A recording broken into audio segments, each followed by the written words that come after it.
Hello, everyone. Welcome to the Aquarian Mind Podcast. Today's podcast, episode number 292. I'm your host, Jamel Crothers. It's Mondays with Mello, and the question that I am asking all of you today: do we know who we truly are? That is the $1,000,000 question that we all tend to ask ourselves all of the time. And today I'm going to address it. When we are born, our minds are growing and they haven't fully processed itself. And there are studies done that say between the ages of 2 and 7 is where whatever information is being fed to you, given to you, is how you will grow into the person that you're going to become, right?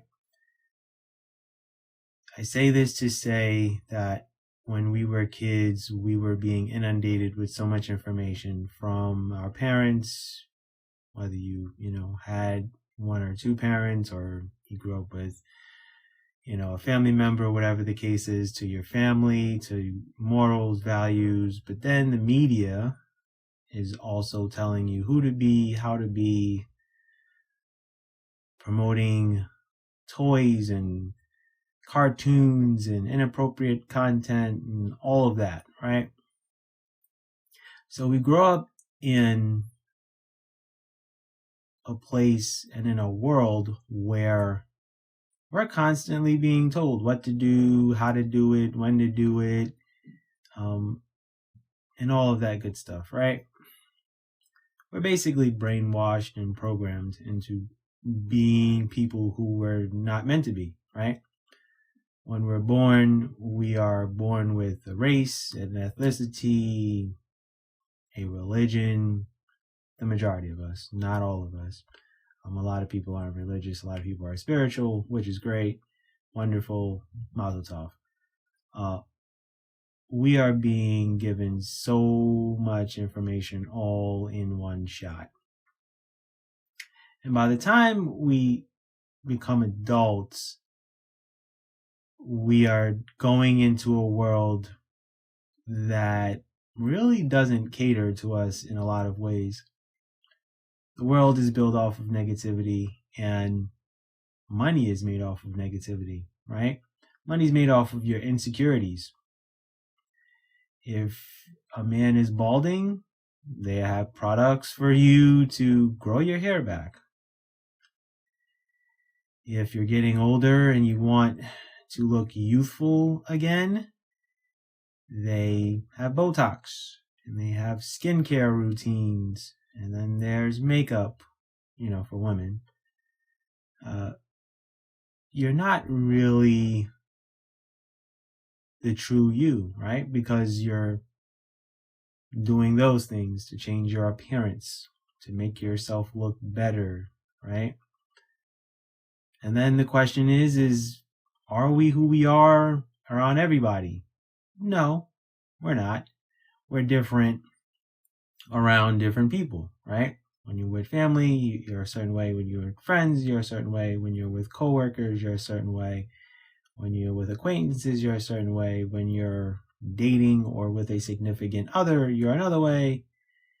So no, you don't really get to, be your full self with everybody, right? Because you have to pick and choose who you want to be true to yourself and who to really kind of keep at a long distance, right?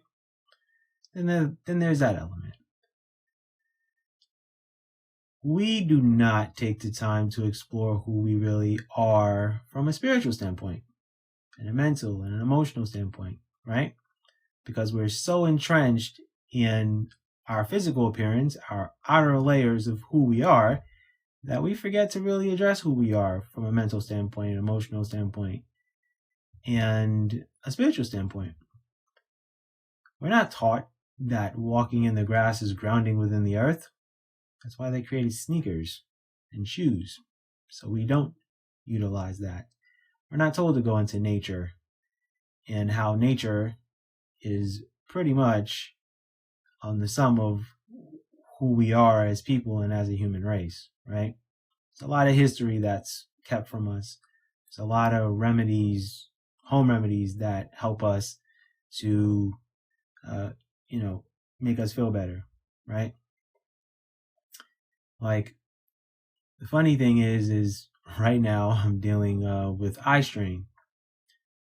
And what comes with eye strain is dry eyes and your eyelids, feeling like crap. And it's because I'm always on my computers, right?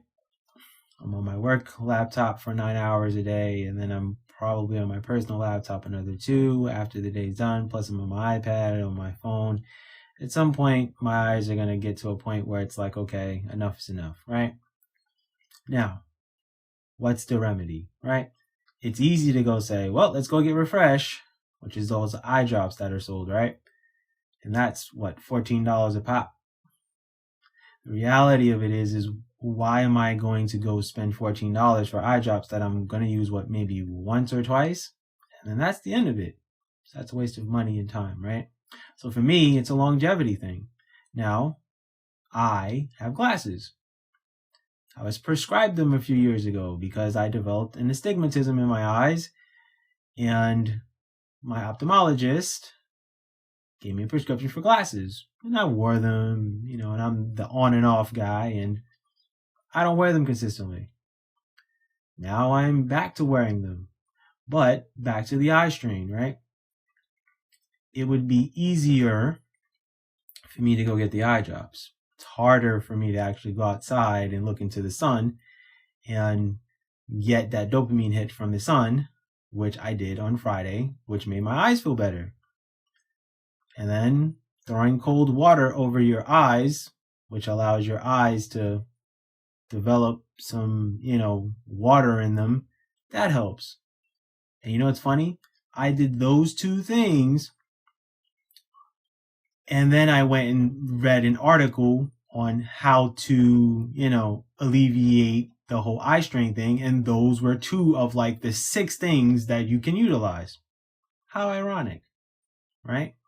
And that's part of learning who we are and our bodies and how we emote and how we feel and how we think. Our experiences shape who we are.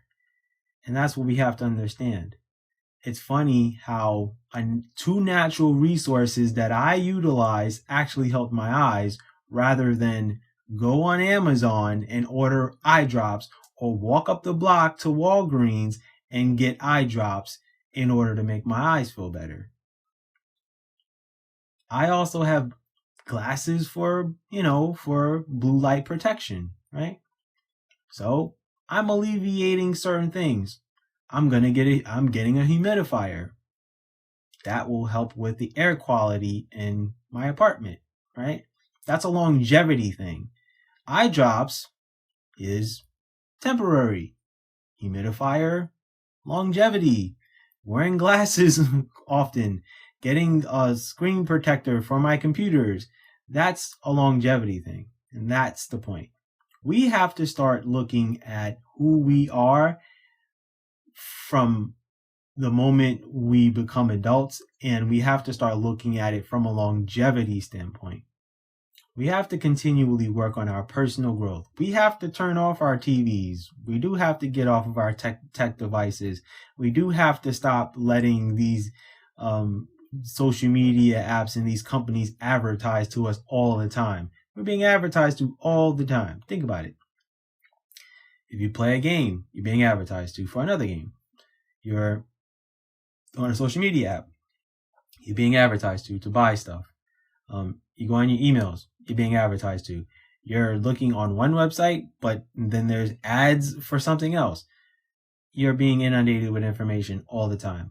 It becomes a thing of whether you want that thing that's being advertised to you or do you need it, right? Right. And we don't explore who we are spiritually because we deal with a lot of noise pollution. And what I mean by that is the constant of having noise going on around you. You're constantly being distracted. We do not take the time to sit alone and sit within our thoughts, right? It's hard for people to say, oh, well, it's hard for me to do that. I have kids and I have a house and I have this and I have that. That's the problem. You didn't prioritize all of that beforehand. When you're young, those are the opportunities to figure out who you are. But what the world tells you is to wild out, fill your oats, burn your 20s, and then your 30s, yeah, you can start figuring it out. It's an unfortunate circumstance. The world is constantly telling us who to be, how to dress, how to act, how to talk, how to communicate, all of that. When we don't even really take the time to say, okay, what are my experiences? Who am I? And what am I meant to be? What is my purpose in this current lifetime that I am in? What is my purpose in this current body and mind and heart that I have currently? If you're healthy for the most part and you can control certain health ailments that you have, you're in a great space. You're doing better than the majority of the world if you really sit and think about it from a broader perspective. And yes, unfortunately, there are a lot of catastrophic events going on right now. Some of it is not too good, but what I will say is we have to start doing our due diligence and exploring who we truly are. And it's taken me a long time to get to a place where, okay, I know who I am, I'm comfortable in who I am, and it's making sure that I have the right people around me that fully understand that this is who I am, right? And I'm fully understanding of who certain people are also, right? And that's the whole point. We need to really process a lot. And what I mean by process, I mean turning off all the technological devices and being alone in your thoughts. And sometimes journaling also helps. So you can reflect back on, okay, this is what I was going through or what I was dealing with or whatever the case is, because then it shows your personal growth and how far along you've come. So think about all the things that I've said and take the time to really understand who you are and what you want your life to be.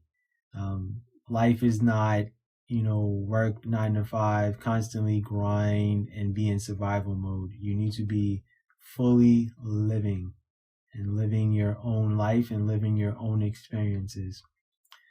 All right, guys, just wanted to drop some gems on you today. Hope you guys, enjoyed listening to this. I thank you for listening as always. TheAquariumMindPodcast.com is the website as always. Have a good week, everyone. Be good, everyone, and go accomplish your goals.